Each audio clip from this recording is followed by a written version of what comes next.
chocolate chips. Let's go and start making, guys. For today's video, guys, we will make a chocolate chips. Ito yung ating ingredients for today. So first of all, we need to bake.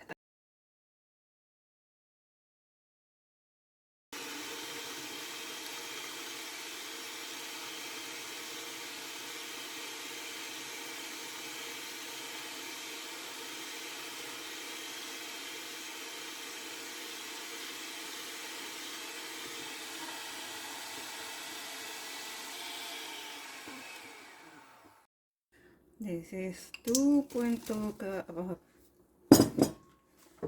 sugar.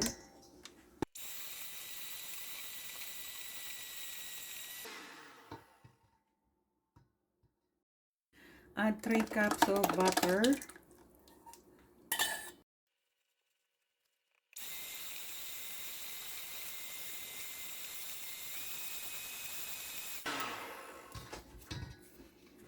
So slowly we'll add our 6 cup all-purpose flour.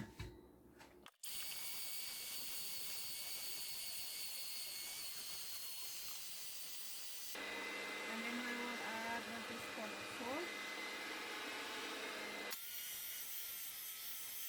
And then we will add 1 cup of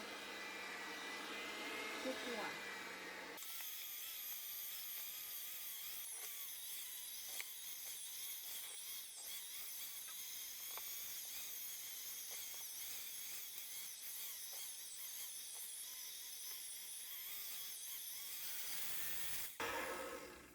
Okay, so that is looks like, guys.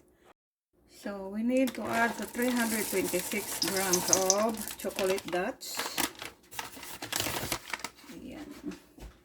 So I wanna be going to use my hands to mix that all.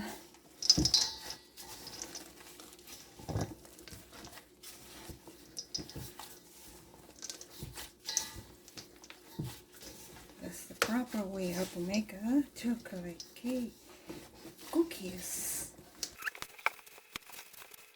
Wow, this is wonderful. In our baking pan here, you make it like a bowl. Just put like that.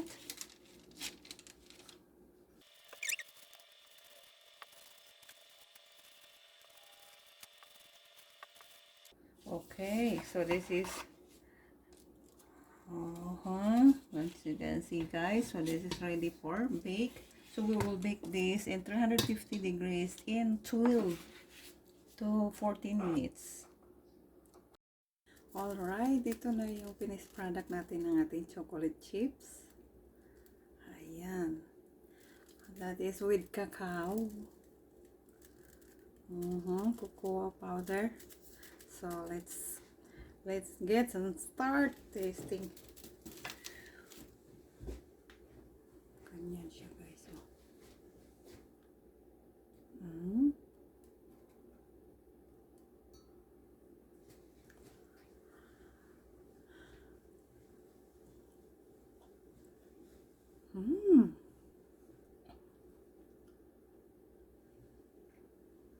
Masarap.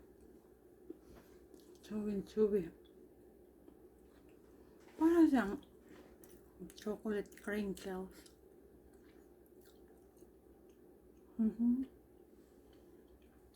Alright, may natutunan na naman kayo sa akin. Thank you so much for watching, guys.